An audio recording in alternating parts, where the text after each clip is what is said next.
S Congress ಅವರೆಲ್ಲರಿಗೂ ಧನ್ಯವಾದವನ್ನು ಹೇಳ್ತಾ ಇಷ್ಟೊಂದು ಜನ ಇಲ್ಲಿ ಸೇರಿದ್ವಿ ಮಹಿಳೆಯರು. ಮೊದಲಿನ ನಾವು ಚುನಾವಣಾ ಪ್ರಚಾರಕ್ಕೆ ಮಹಿಳೆಯರನ್ನು ಕಾಣ್ತಾ ಇದ್ದೀವಿ. ಇದು ಗ್ಯಾರಂಟಿಯ ಪ್ರಭಾವ ತಂದು ಗೊತ್ತಾಗ್ತದೆ. ಗ್ಯಾರಂಟಿಯ ಕೈ ಎತ್ತಿ. ಹೆಚ್ಚು ಕಮ್ಮಿ ಎಲ್ರಿಗೂ ಗ್ಯಾರಂಟಿ ಸಿಗ್ತಿದೆ. ಹಿರೇಮಗಳೂರಿನ ರಾಮಚಂದ್ರ ಅವರು ಬಂದಿದ್ದಾರೆ.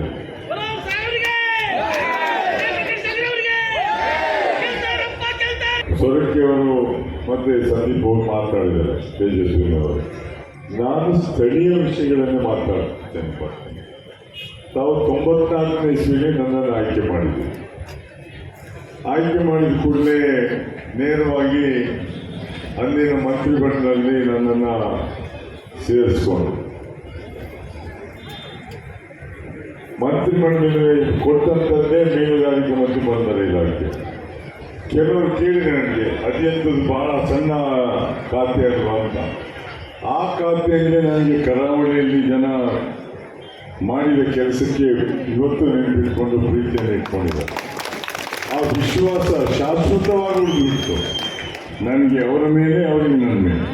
ಆ ರೀತಿ ಯಾವತ್ತೂ ನಾವು ಸಹಾಯ ಮಾಡಿದವರಿಗೆ ಸಹಾಯ ಮಾಡೋದು ಬಿಟ್ಟರೆ ಅವ್ರಿಗೆ ತೊಂದರೆ ಏನಂತೂ ಕೊಡಬಾರ್ದು ಅನ್ನೋದೊಂದು ಮನೋಭಾವದವನ್ನು ನಾನು. ಯಾರು ಕೆಲಸ ಹೇಳಿದ್ರೆ ನೀವು ಯಾವ ಪಕ್ಷ ಯಾವ ಜಾತಿ ಅಂತ ಕೇಳ್ತಾ ಇದ್ದೀನಿ. ನಾನು ಬಂದವರಿಗೆ ಕೆಲಸವನ್ನು ಮಾಡಿಕೊಡ್ತಾ ಇದ್ದೇನೆ. ನನ್ನ ಬಂಧು ಮಿತ್ರರೆಲ್ಲ ಈ ಸಲ ಯಾವ ರೀತಿ ಇದ್ವೋ ಮನೆ ಮನೆಗೆ ಹೋಗಿ ಪ್ರಚಾರವನ್ನು ಮಾಡುವ ಕೇಳ್ತಾ ಇದ್ದಾರೆ. ಹಾಗಾದರೆ ನೀವು ಎಷ್ಟು ಜನಕ್ಕೆ ಸಹಾಯ ಮಾಡಿದ್ದೀರಿ ಮಾರಾಯರು ಕೇಳಿದ್ರು. ನಾನು ಬಂದವರಿಗೆಲ್ಲ ಮಾಡಿದ್ದೇನೆ ಅಂತ ಹೇಳಿದೆ. ದೂರವಾಣಿ ಮಾಡಿದರೆ ದೂರವಾಣಿ ರಿಸೀವ್ ಮಾಡ್ತೇನೆ, ಇಲ್ಲಿದ್ರೆ ವಾಪಸ್ ಮಾಡ್ತೇನೆ. ಅವ್ರು ಹೇಳಿದ ಕೆಲಸವನ್ನು ಮಾಡಿ ವಾಪಸ್ ಫೋನ್ ಮಾಡಿ ಹೇಳುವಂಥ ಅಭ್ಯಾಸ ನಂದು. ನಾನು ಮೊನ್ನೆ ಚಿಕ್ಕಮಗಳೂರಿನಲ್ಲಿ ಹೇಳಿದೆ, ಅದೊಂದು ಹುಟ್ಟು ಗುಣ, ಘಟ್ಟ ತಿಳಿದು ಬಿಡಲಿಲ್ಲ ಅಂತ ಹೇಳಿ. ಅದು ಘಟ್ಟ. ಈ ಭಾಗದಲ್ಲಿ ನನಗೆ ನೆನಪಿದೆ, ಅಂದು ಕುಡುಬಿ ಜನಾಂಗದವರಿಗೆ ಒಂದು ಮನೆಯಲ್ಲಿ 100 ಜನ ಇರ್ತಾ ಇದ್ರು ಅಲ್ವ ಜನರು. ಅವರಿಗೆ ಪ್ರತ್ಯೇಕ ಮನೆಯನ್ನು ಕೊಡುವಂಥ ವ್ಯವಸ್ಥೆ, ಹುಲ್ಲು ಮನೆಗೆ ಪ್ರತಿಯೊಂದು ಹುಲ್ಲು ಮನೆಗೆ ಹಂಚನ್ನು ಕೊಡುವ ವ್ಯವಸ್ಥೆಯನ್ನು ಮಾಡಿದೆ ನಾನು. ಅಲ್ಲಿ ಕೂಡುಕಟ್ಟಿಗೆ ಒಂದು ಚಪ್ಪರವನ್ನು ಹಾಕಿಕೊಡುವಂಥ ವ್ಯವಸ್ಥೆ ಮಾಡಿದೆ. ಮನಾಟದ 10 ಗಂಟೆಗೂ ಸಹ ಚಪ್ಪರವನ್ನು ಪ್ರತಿ ಮನೆಗೆ, ಇಡೀ ಕ್ಷೇತ್ರದ ಪ್ರತಿ ಮನೆಗೆ ಹಂಚನ್ನು ಕೊಟ್ಟಿದ್ದೆ. ನಾನು ನೆನಪಿದೆ. ಯಾಕೆ ಅಂತ ಹೇಳಿದ್ರೆ, ಒಂದು ಜನರಲ್ಲಿ ಒಳ್ಳೆಯ ಮನೆಯಲ್ಲಿರ್ಲಿಕ್ಕೂ ಸೂರ್ಯನೇ ಇದ್ದರೆ ನಾವು ಜನಪ್ರತಿನಿಧಿಗಳಾಗಿ ಪ್ರಯೋಜನ ಅನ್ನುವಂಥದ್ದು ನನ್ನ ಅಭಿಪ್ರಾಯ.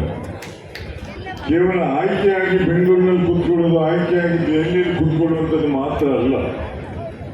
ಜನರ ಸಮಸ್ಯೆಯನ್ನು ಅರ್ಥ ಮಾಡಿಕೊಂಡು ಅವರಿಗೆ ಪರಿಹಾರವನ್ನು ಕಂಡಿಡ್ಲಿಕ್ಕೋಸ್ಕರ ನೀವು ನನ್ನನ್ನು ಅಥವಾ ಇನ್ನೊಬ್ಬರನ್ನು ಆಯ್ಕೆ ಮಾಡಿದಂಥದ್ದು. ಹಿಂದಿನಿಂದ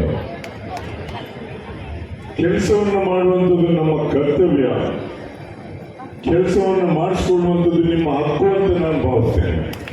ಜನರ ಮತವನ್ನು ದಾನ ಮಾಡಿದ ಬಿಟ್ಟರೆ ನಾವು ಖರೀದಿ ಮಾಡಿದ್ದಲ್ಲ.